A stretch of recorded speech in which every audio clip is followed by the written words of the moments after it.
Paham ya Bu? Terkadang ada laki-laki senang sekali karena terlalu tegang, kepengen punten maaf hubungan intim sehari 2 kali. Ternyata otak perempuan itu sesungguhnya, ini saya harus buka ya, supaya kita tidak melecehkan syariat kita yang membolehkan poligami. Ternyata otak perempuan ya itu bersedia sharing atau berbagi.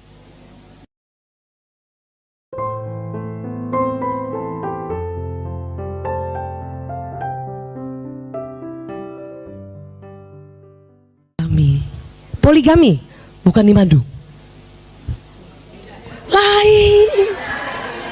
Lain. Apa kita membahas lagi kata-kata ini berurutkan kamus bahasa Indonesia? Ya. Kalau di madu, ya, di madu itu konotasinya negatif.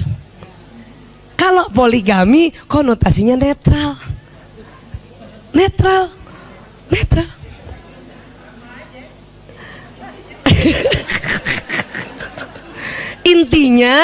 Intinya rela berbagi intinya.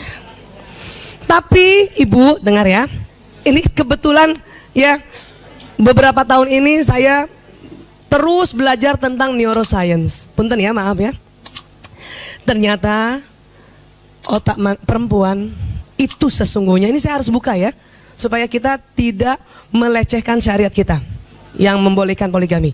Ternyata otak perempuan ya itu bersedia sharing atau berbagi. Iya, coba ibu bersedia berbagi nggak dengan anak-anak kalau ada makanan? Nah itu maksudnya.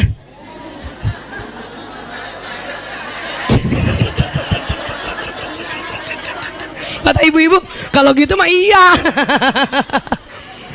Tapi ternyata bukan hanya sekedar rela berbagi dengan anak-anak. Perempuan juga rela berbagi dengan saudaranya, rela berbagi dengan teman-temannya. Gitu. Betul. Makanya syariat kita membolehkan poligami. Allah tahu persis, Allah sang pencipta kita, ya. Cuman memang kalau kita nggak banyak belajar, pasti kita menentang. Seperti udah.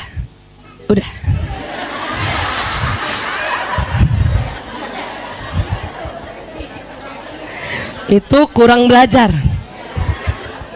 Paham Ibu ya? Udah Bu. Udah. Kurang belajar tuh. Saya sendiri merasakan di titik masuk usia menopause ya, ada rela berbagi. Itu aneh ya. Kenapa? Karena masih ingat teori kita, otak laki-laki ada namanya, otak manusia ini baik laki perempuan ada persis di tengah, namanya hipotalamus. Boleh minta bantu? Bisa ya, hipotalamus ingat ya, yang di tengah sini ya. Hipotalamus laki-laki kan 2,5 kali lebih besar dari perempuan ya. Nah hipotalamus itu tugasnya atau fungsinya satu, menjaga keamanan. Menjaga keamanan dirinya, keamanan istrinya, anaknya, keluarganya, keamanan ekonomi. Bahkan ya suami yang tugasnya untuk bekerja negara juga menjaga keamanan negara. Ya, itu. Namun hipotalamus juga fungsinya adalah ya untuk makan dan minum. Oke. Kalau laki-laki besarnya 2,5 kali dari perempuan, berarti siapa yang lebih cepat lapar dan haus? Laki-laki. Maka biasanya laki-laki ya seneng banget kalau istrinya memenuhi kebutuhan itu, makan minum. Waktu itu pernah saya ceritakan, pantang nasehatin anak laki dalam keadaan dia lapar. Bu, ingat ya. Dan kalau suami pulang biarpun tengah malam, kata-kata yang paling indah dan pas di otaknya adalah, sudah makan ya? Abi udah makan? Walaupun kita tahu dia udah makan, tanya aja. Supaya untuk kebutuhan ini otak nih. Paham ya Bu? Kadang saya juga gitu, jam datang dia jam pulang jam 2. Udah makan ya? Udah. Alhamdulillah. Jam 2. Udah makan ya? Belum.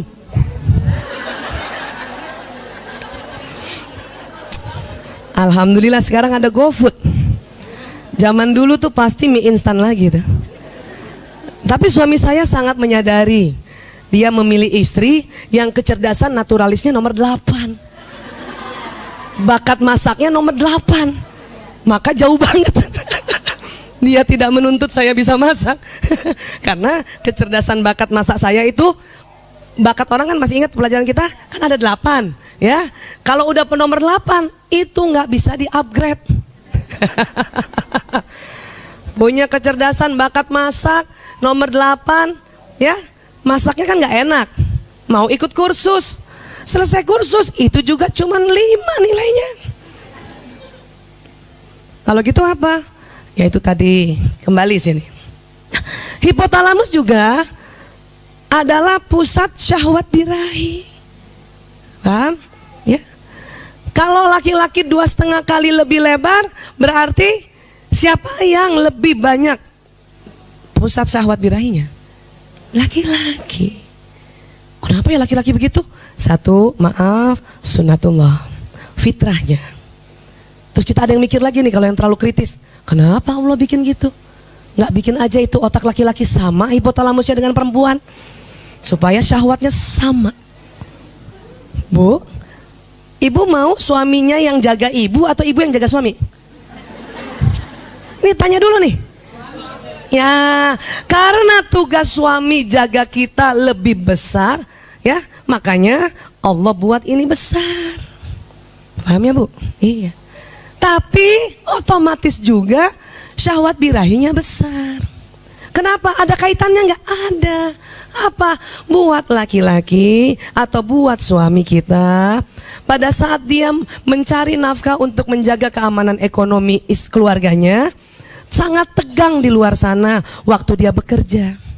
Dan untuk melepaskan ketegangannya, ini nih harus dibuat rileks. Hipotalamusnya nggak tegang. Caranya hubungan intim suami istri. Jadi kalau suami kita kerjanya lagi banyak, order lagi banyak, proyek lagi banyak, itu tuh dia akan harus rilekskan hipotalamusnya supaya berpikirnya bagus, yaitu apa? Hubungan intim. Ini. Nah sekarang, kalau kita mau hipotalamusnya laki-laki lebih kecil atau sama dengan perempuan, bahaya. Punten ibu ya, maaf ya. Ada penelitian, maaf, seorang gay ya, karena dia berubah orientasi seksualnya, harusnya senang dan hasrat sama perempuan, dia berubah dengan laki-laki. Apa yang terjadi? Hipotalamusnya menyusut, bahkan lebih kecil dari perempuan. Dengar ya, hipotalamus pria normal atau normatif 2,5 kali dari perempuan. Nah dengar lagi, hipotalamus pria normatif 3 kali lebih besar dari G. Tapi jangan dibalik, Bu Aisyah, apa jangan-jangan dia lahir hipotalamusnya memang sudah kecil makanya jadi G? Bukan, gabungkan. Aslinya sama. Tapi karena ya pelepasan hasrat seksualnya bukan pada pasangan yang sesungguhnya yaitu wanita, maka lama-lama hipotalamusnya menciut. Makanya punten ya, maaf ya, gay itu ya nggak nafsu makan juga kan? Kenapa? Hipotalamus menciut. Tadi hipotalamus apa? Pusat lapar dan haus kan? Saya beberapa kali lihat pasien gay itu nggak makan, paling minum doang. Supaya apa? Tetap six pack. Paling minum susu, protein tinggi. Kenapa? Ini sudah menciut, udah mengkerut. Otomatis ya, fungsi dia menjaga keamanan dirinya atau keluarganya mengecil, berkurang. Pilih mana ibu suaminya? Yang hipotalamus besar atau yang sepertiganya? Ini harus harus dijelaskan. Pilih mana? Ayo cepat Bu. Betul nih. Maka kalau hipotalamusnya besar, ya, kita harus paham kebutuhan hipotalamus agar dia menjaga kita apa tuh? Makan dan minumnya terpenuhi dan diperhatikan, dan maaf, penyaluran syahwat birahinya harus diperhatikan. Paham ya Bu? Terkadang ada laki-laki senang sekali karena terlalu tegang, kepengen punten maaf hubungan intim sehari 2 kali. Apalagi kalau umur tuh laki-laki range-nya masih antara 18 tahun sampai 30 tahun. Wow, itu testosteronnya lagi tinggi-tingginya. Maka mungkin ibu, bunda, ya teman-teman, ingatkan teman-teman waktu pertama kali baru menikah, tentu ya hubungan intim jauh lebih sering dibanding sekarang. Betul? Wah. Kenapa begitu? Bayangkan ibu, seandainya suami ibu waktu ibu nikah sama ibu umur 27 tahun, kebayang nggak? Setelah nikah minta sehari 3 kali, paham? Kenapa? Karena selama 27 tahun hipotalamusnya tegang, belum disalurkan. Makanya awal-awal menikah, ya hubungan intimnya frekuensinya banyak. Bahkan, maaf, ada tipe laki-laki yang sangat pemikir. Sangat pemikir. Dia lebih tegang dibanding jenis laki-laki yang spontan, tukang ngatur. Tuh, kalau laki-laki sifatnya tukang ngatur, atau maaf kalau kita sudah belajar dulu koleris, tidak terlalu tegang. Kenapa?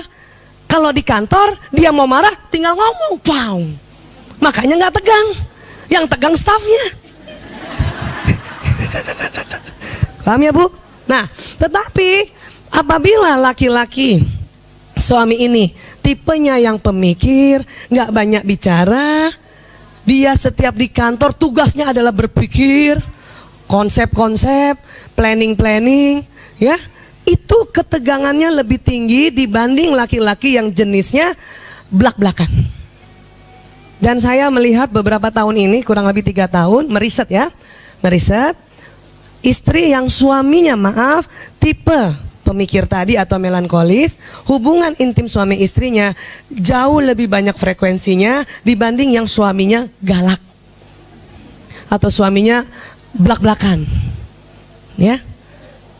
Kenapa? Karena orang pemikir, karena mikirin orang di kantor tegang, supaya kendor lagi hipotalamusnya, maka pulang ke rumah dia pasti ya berhubungan intim suami istri.